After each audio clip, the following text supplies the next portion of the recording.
এই দেশ শতকরা 90% মুসলমানের দেশ বাংলাদেশ।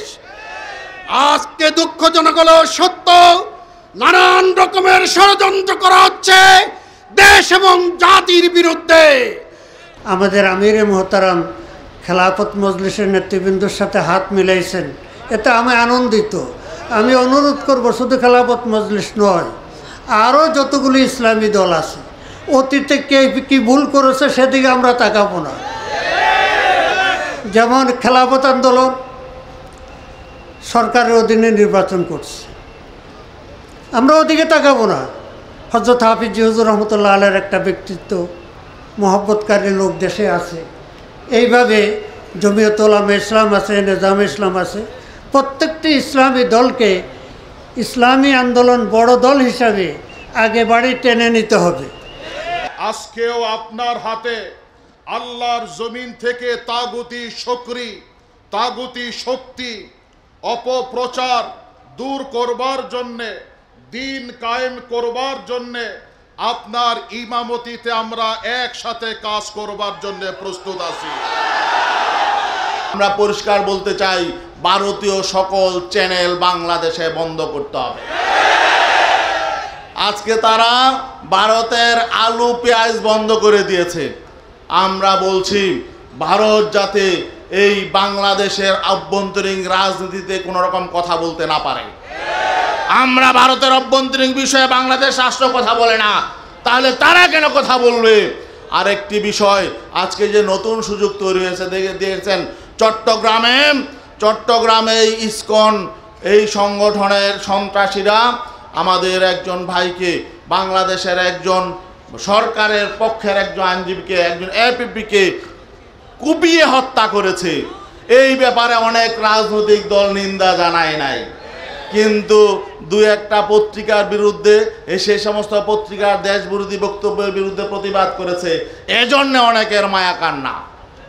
আমরা একটা নতুন বাংলাদেশ পেয়েছি। এই বাংলাদেশকে কাদামাটির মতো আমরা নতুনভাবে যেমন খুশি তেমনিভাবে গড়ে তুলতে চাই, যেখানে জুলুম, দুঃশাসন, ভোট ডাকাতি, জালিয়াতি, মানুষের উপরে হামলা মামলা, রাজনৈতিক কারণে হয়রানি থাকবে না। এই যে বিজিডি, বিএসএফ, বয়স্ক ভাতা, ওএমএস, টিসিবি, বিভিন্ন ধরনের যে সরকারি কার্যক্রম আছে, কোনো রাজনৈতিক দলকে প্রাধান্য দিয়ে বাকিদেরকে গোনায় ধরবেন না, এটা হবে না। সমস্ত রাজনৈতিক দলের নেতৃবৃন্দ যারা এই গণ অভ্যুত্থানে ভূমিকা রেখেছে, তাদের সাথে আলাপ আলোচনা করে তাদেরকে নিয়ে প্রকৃত যারা ভুক্তভোগী তাদের লিস্ট তৈরি করতে হবে। এই দেশ প্রায় 200 বছর ইংরেজরা শাসন করছিল। এই ইংরেজরা মুসলমানদেরকে, উলামায়ে কেরামদেরকে বিভিন্নভাবে নির্যাতন করছিল। 12-14 হাজার মুসলমান উলামায়ে কেরাম শাহাদত বরণ করছেন, ফাঁসিতে ঝুলছেন।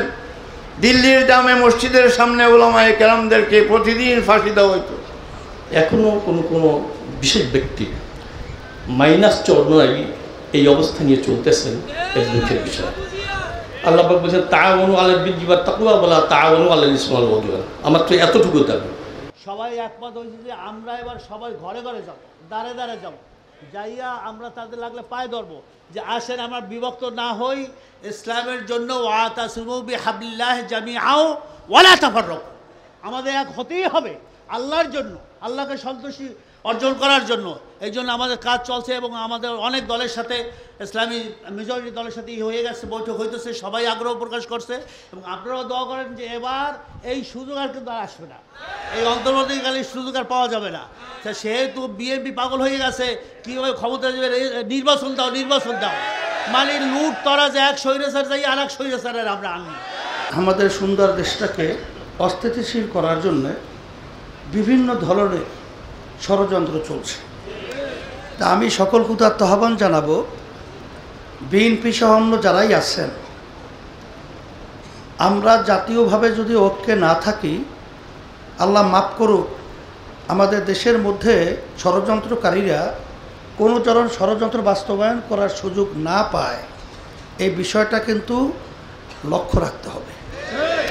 যদি এখানে আপনারা শুধু ক্ষমতা এবং স্বার্থের জন্যেই যদি আপনারা বারবার কথা বলেন, সেভাবে আচরণ করেন, এটা কিন্তু বাংলাদেশের জনগণ মেনে নেবে না। এক পর্যায়ে এই বাংলাদেশের মানুষ কিন্তু আপনারা দেখেছেন, তারা কিন্তু জীবন দেওয়ার ব্যাপারে একটু মোটামুটি একটু তারা কিন্তু ভয় পায় না। এটা প্রশাসন সহ বিভিন্ন সময় আমার সামনে বলছে যে মানুষের জান যে এত সস্তা, এটা দেখলাম ওই সময়। তা সেই হিসাবে ভারত সহ যারা ষড়যন্ত্র করছেন, আমি বিশেষ করে আমার হিন্দু দাদুদেরকে বলবো, আপনারা এই দেশের ভিতর মায়ের কোলের মতো আছে। আপনাদেরকে কেউ মুসলমানরা কখনোই স্বাধীনতার পর থেকে আপনাদেরকে কখনোই সমস্যায় বিভিন্ন ধরনের জ্বালাতন আপনাদেরকে করে নাই, বরঞ্চ আপনাদেরকে মায়ের কোলে সন্তান যেরকম নিরাপদ থাকে এইভাবেই আপনারা আছেন। কিন্তু আপনাদেরকে অশান্তি করার জন্য বিভিন্ন চক্র বিভিন্ন ষড়যন্ত্র করছে।